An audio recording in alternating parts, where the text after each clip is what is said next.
요한복음 2장 2절에서 5절까지 말씀입니다. 요한복음 2장 2절에서 5절 신약성경 143면에 있습니다.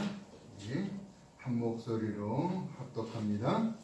예수와 그 제자들도 홀례의 청함을 받았더니 포도주가 떨어진지라 예수의 어머니가 예수에게 이르시되 저들에게 포도주가 없다 하니 예수께서 이르시되 여자여 나와 무슨 상관이 있나이까 내 때가 아직 이르지 아니하였나이다. 그의 어머니가 하인들에게 이르되 너희에게 무슨 말씀을 하시든지 그대로 하라 하니라. 아멘. 어머니의 당부라는 제목입니다. 누구든지 우리가 부모님 계시지 않고 태어난 사람은 없을 것입니다. 그 어머니 이름은 모든 자녀들의 가슴을 설레게 하죠. 어머니라고 부를 수 있는 어머니가 계신다는 사실에 감사한 일이죠. 그러나 이제 노년이 되어가면서 다 어머니가 세상을 떠나고 없는 사람들은 어머니라고 부를 수 없는 것이 또한 많이 안타까운 일이죠. 목매에게 불러본다는 어머니의 이름. 오래오래 사는 것이 자녀들은 효도하는 것으로 또 생각하지만 우리 아버지 어머니는 길이 바빠서인지 갈 길을 재촉해서 오래오래 기다려주지 못하고 우리 곁을 떠나버리신 것이죠.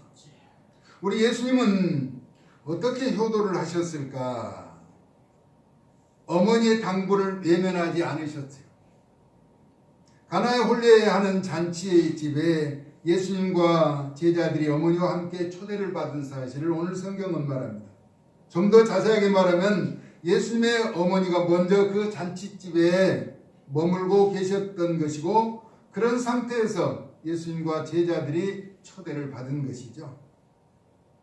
문제는 혼인하는 잔치집에 포도주가 떨어졌다는 것입니다. 포도주. 이와 같은 사실을 알게 된 예수님의 어머니는 그곳에서 잔치 일을 관여하고 있었던 것으로 여겨지는 대목이죠. 왜냐하면 잔치집은 친척이나 이웃이 도와주는 것이죠. 먼저 근동 지방에 잔치의 형태를 알아보자는 것입니다. 우리나라도 60년대, 70년대 시골에서도 혼례잔치를 한 3일 정도 하는 것 같아요.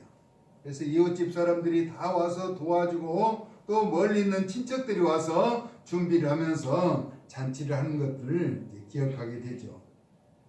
친척들은 며칠 전부터 모여서 잔치를 준비하고 끝나고도 여러 날을 함께 지내다가 가는 경우가 있었습니다. 당시 예수님 당시 근동 지방에는 짧게는 일주일, 길게는 보름 정도 잔치를 하는 경우가 있었다고 합니다. 그런데 예상보다 손님이 많이 몰려온다면 미리 준비한 음식이 떨어지는 경우가 발생하게 되죠. 왜냐하면 정확하게 잔치에 참여할 인원을 예측할 수가 없기 때문인 것입니다.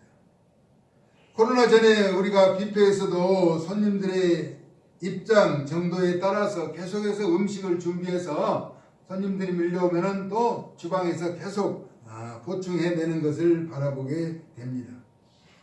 이와 같은 사실을 미루어 볼 때 예수님의 어머니 마리아가 잔치를 준비하는 과정에 관여하고 있다가 포도주가 떨어진 사실을 예수님에게 알게 된 것입니다.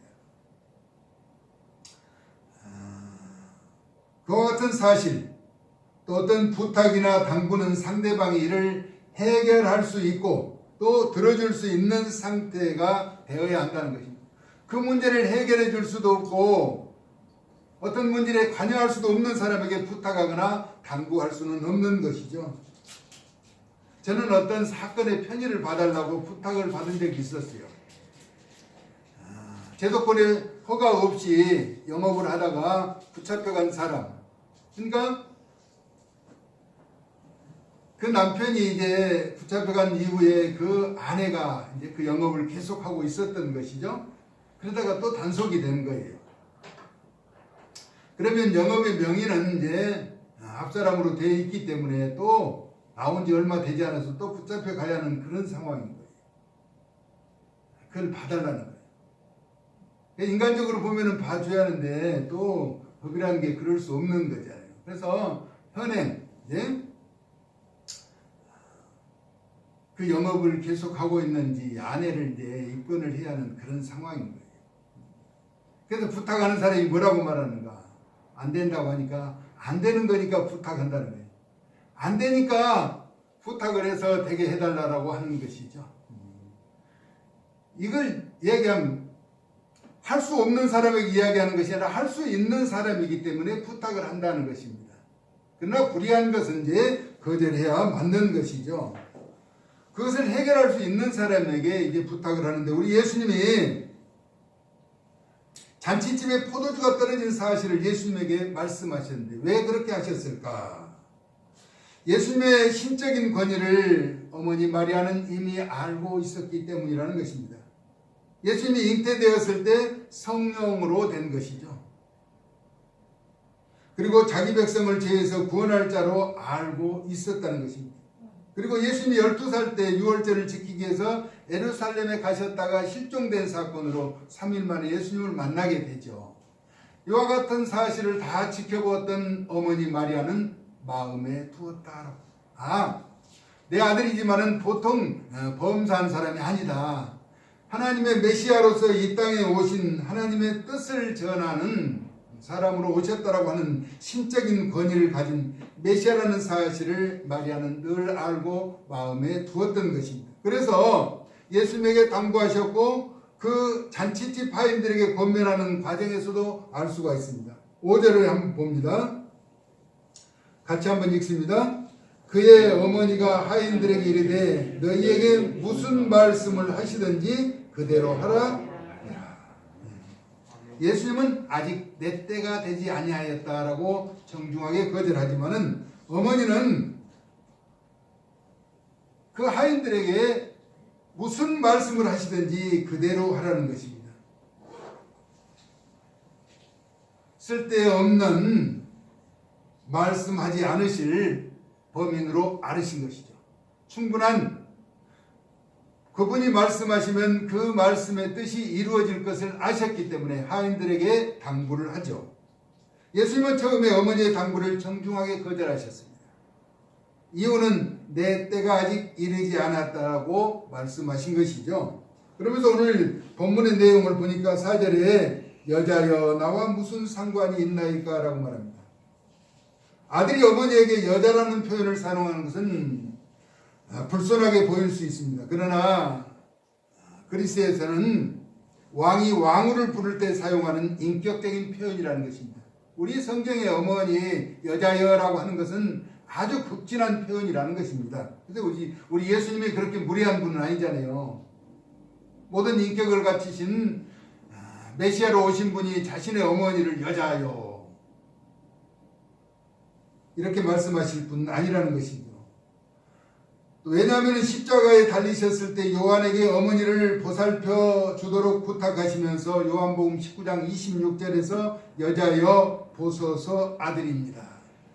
지금 십자가에 매달려 그 고통을 받으시면서도 어머니를 찾고 있습니다. 이러한 표현은 존칭이라는 것으로 이해하고 아직 때가 되지 않았다 라고 하셨지만은 공생의 사역이 시작되기 전이라도 어머니의 당부를 거절하지 않으시고 어려운 문제를 해결해 주심으로 이 땅에 오신 진정한 메시아임을 나타내 주고 있죠. 그래서 가나의 혼인잔치를 예수님의 첫 번째 이적으로 성경은 나타내고 있는 것입니다.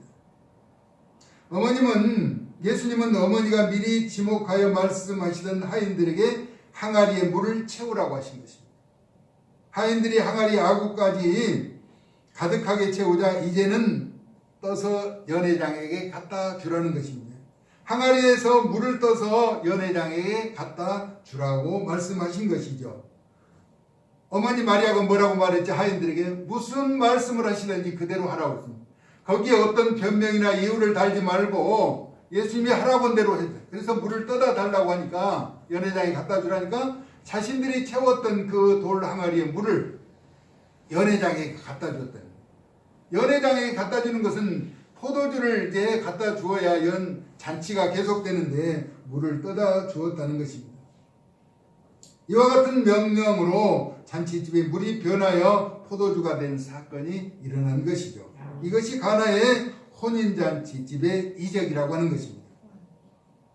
예수님을 통한 어버이 주의를 상고해 보자는 것입니다. 잠언서 23장 22절에 있는 말씀, 너를 낳은 아비에게 청종하고. 아버지의 말, 누구나 부모님의 말씀을 잘 들어야 하는데 요즘 아이들은 이제 그렇지 않는 것 같아요. 제가 병원에 있으면서 한 30대 후반 40대 정도 되는 어머니가 한 4, 5살 되는 아이를 데리고 이제 가는데 어떤 이야기를 하는 것 같아요. 아이가 다른 사람하고 이야기를 하는데 어머니가 이를 제지하는 거예요. 왜냐하면 어머니가 볼 때는 하지 않아야 할 얘기를 하는데 그 아이 대답이 뭐냐면, 어머니 왜 자신이 하는 말에 끼어드냐는 거예요. 지금 자기가 이야기할 시간인데 어머니는 그러지 말라는 거예요. 그때 어머니의 반응이 미안하다. 아들한테 미안하다. 어머니가 개입한 것이 이제 잘못된 것이냐 그렇게 사과를 하더라고요. 근데 요즘 아이들은 이제 자기가 할 이야기, 자기가 이야기할 시간에 어머니가 끼어드는 것은 옳지 않다라고 자기 주장을 펴는 것을 보고 세월이 많이 변화된 것을 바라보았습니다. 너를 낳은 아비에게 청종하고 내 늙은 어미를 경히 여기지 말라라고 성경은 우리에게 말하죠. 우리 예수님은 어머니의 말씀에 그 당부에 외면하지 않고 순종하셨다는 겁니다. 그런데 솔로몬이라고 하는 사람은 열왕기상 2장 20절에 어머니 밧세바가 이르되 내가 한 가지 작은 일을 청하노니 거절하지 말라라고 말씀하셨죠. 그러자 어머니 밧세바를 통하여 수넴 여인을 구하는 배다른 형이죠, 아도니아를 죽이게 되는 것이죠. 분명히 내 청을 거절하지 말라. 그때 왕이 뭐라고 말하니, 내 어머니여 구하소서, 내가 어머니의 청을 거절하지 않겠습니다 라고 이야기했죠.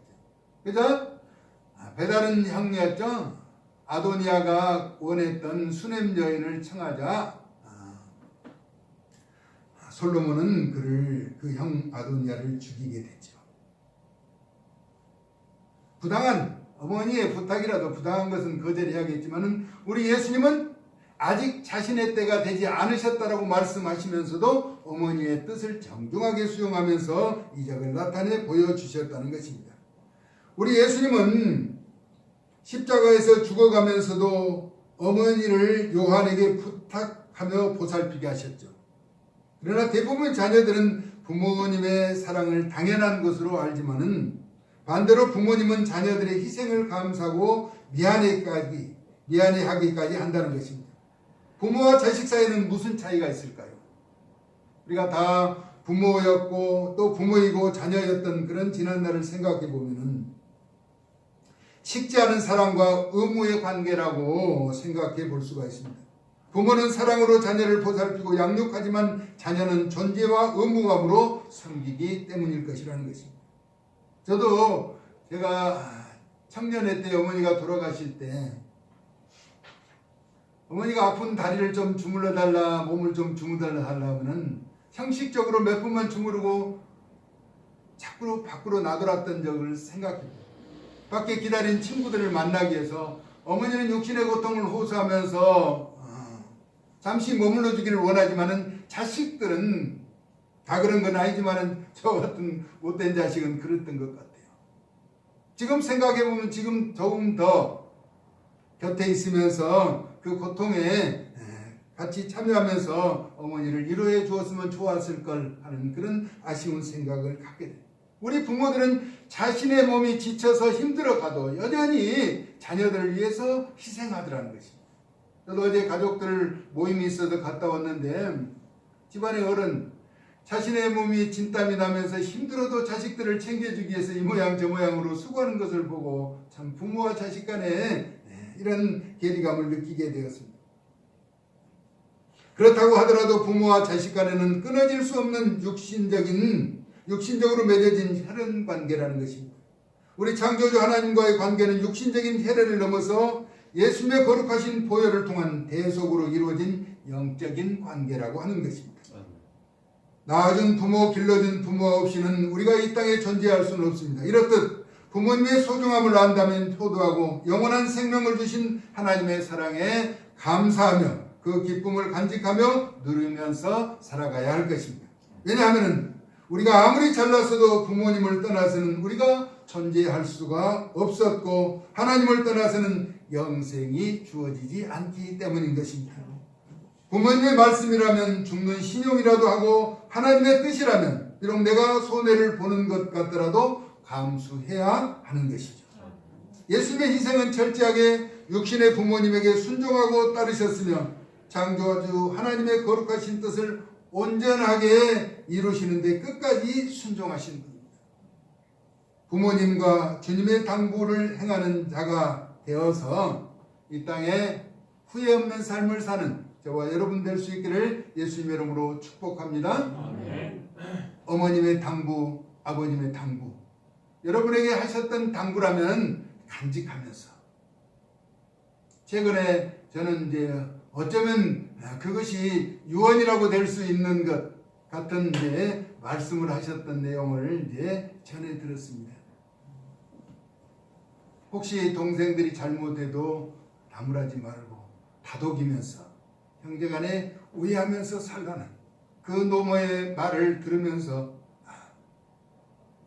우리 인생은 짧고 영원하지 않기 때문에 어제 만났던 사람을 오늘 다시 만날 수 없는 우리 인생을 살아가게 된다는 것이죠. 어머니가 당부하는 내용, 아버지가 말씀하셨던 내용 기억하면서 또 하나님의 말씀을 늘 묵상하면서 하나님의 선한 뜻을 이루어가며 이 땅에 우리를 낳아서 자라게 해준 부모의 그 희생을 생각하면서 또 우리 자녀들에게도 그 아름다운 희생을 전하면서 믿음의 복된 길을 걷는 저와 여러분의 생애가 될 수 있기를 어버이 주일을 맞아서 예수님의 존귀하신 이름으로 축복합니다. 아멘. 살아서 역사하시는 하나님, 우리가 어버이 주일을 보내면서 우리에게 그 따뜻하고 변하지 않는 사랑을 베풀으신 부모의 희생에 감사하며 또 우리를 영생의 길로 인도하신 예수 그리스도의 거룩하신 말씀과 우리 예수님의 부모님에게 헌신하며 순종하며 귀한 길을 걸었던 것을 본받아서 믿음의 복된 길을 걷는 존귀한 하나님의 사람들 되어지도록 은총을 덧입혀 주시옵소서. 예수 그리스도의 거룩하신 이름으로 축복하며 기도 올리옵나이다. 아멘.